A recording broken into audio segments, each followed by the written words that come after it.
Johnson and Cy 10 Bruggencate have been dominating. Yeah, they've been dominating. They've been dominating materialists for 20 years. So no, I don't agree with that at all. Really? Yes. Cy 10, I'm right because I presuppose that I'm right, and my worldview is the only worldview that works. How do you know that? I presuppose it. Well, that's what you're doing, though. No, I don't. There you are. You're presupposing your senses and reasoning. Yeah, we all do that.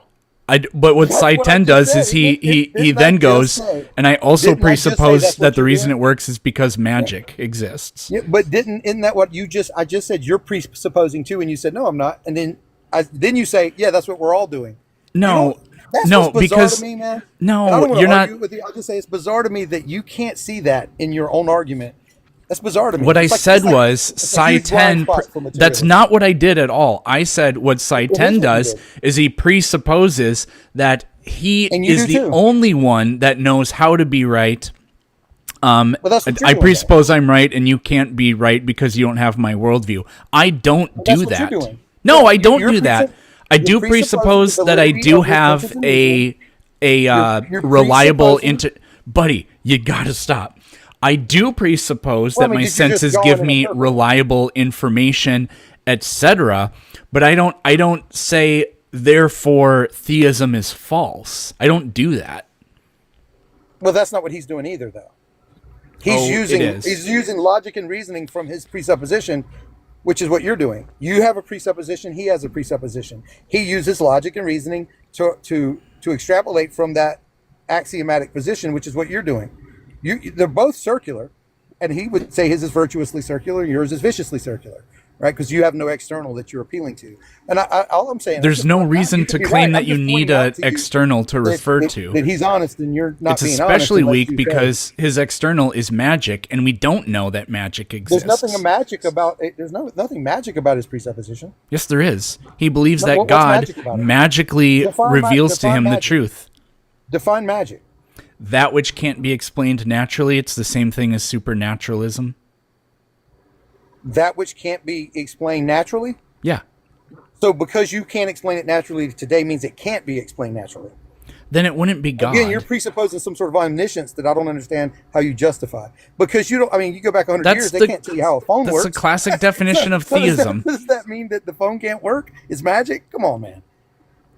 No, magic in principle can never be comprehended or understood using natural law. How God reveals doesn't mean it's not natural. There's no justification for believing in it in that case. Sure there is. The same one that you have for believing in your worldview. No, there isn't. My worldview is recursive. It produces results. The magic hypothesis doesn't. Certainly it does. It produces all of creation.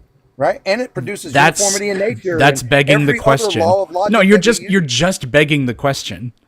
So are you? No, I'm not. Yeah, you are. You're begging the justification. I presuppose that they're reasoning. Yeah, but what we do is we use them to make predictions about reality that keep coming true. And so does he. No, he doesn't. You don't say. I presuppose that magic exists. Now let me test magic. Yes, he does. He believes that God accesses the home Wi-Fi and airdrops the knowledge to his brain. He presupposes God is God and can reveal.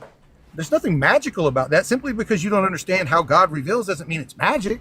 That's like saying that's literally what God is. God is a supernatural entity. No, God is not a supernatural entity. God is an uber-natural entity, right? He's the one that nature is derived from.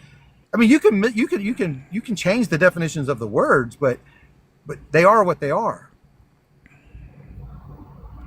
I am what I am. Yep.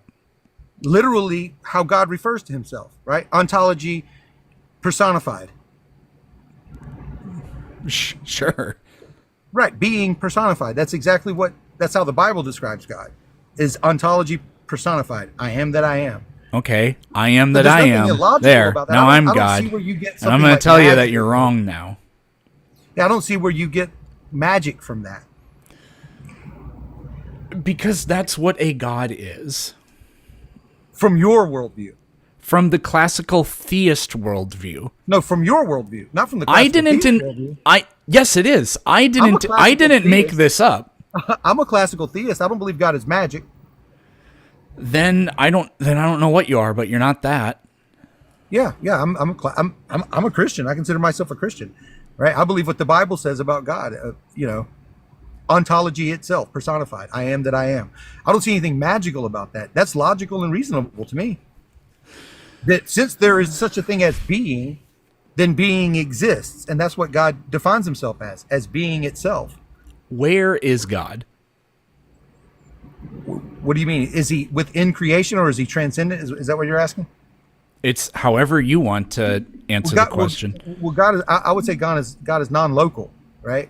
God's not a physical being. God's the substrate. God is the substrate, as defined by the Bible. God would be the substrate of all creation. Great. What sorts of things have the property of not being made of anything? Nothing has the property of not being made of anything. So God doesn't exist. Thank you. No. God has the property of being made by what's called a telesis, pure will. I am that I am. What is pure will? Pure will. The syntax of the universe is what he's actually described as. What is that? That would be the word in John 1. God is the word. All things were made by is the word? That's the syntax, right? It's telesis. What is the word? And don't tell me it's bird, because I know it's not that. It's pure telesis, right? It's telesis. It's will. What is that? It's the substrate of reality.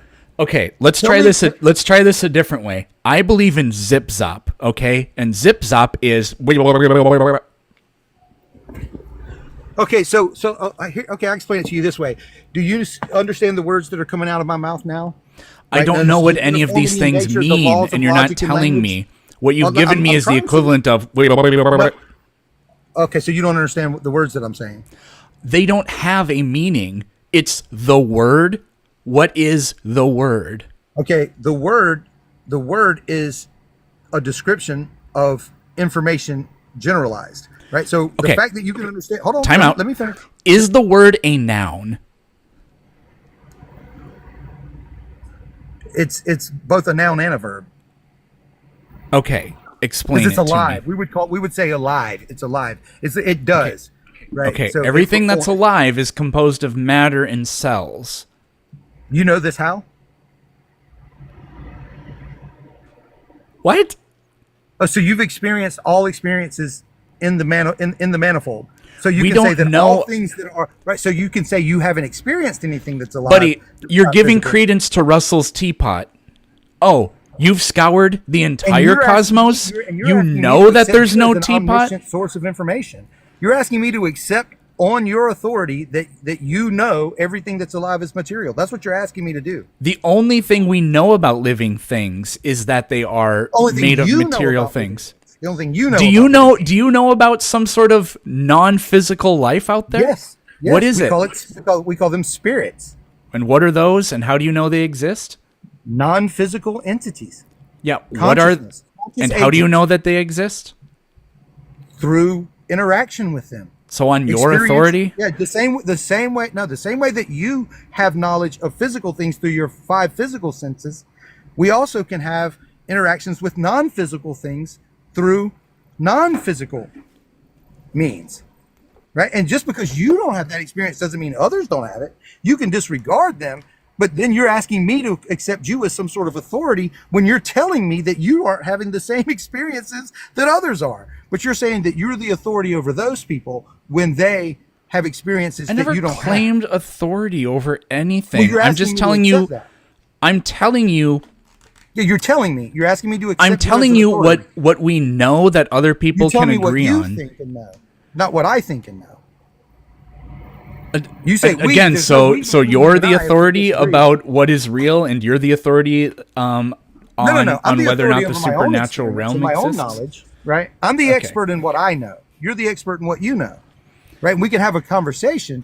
But you can't tell me what I don't know, right? You can't say to me, you can't tell a schizophrenic what they don't know. Correct. But you would disagree that they are. You would disagree that the CIA is sending them messages. Which is why materialism fails, right? How do I know you're not hallucinating that that your senses are valid, right? You absolutely cannot do what you claim the materialist can't do. I promise you that.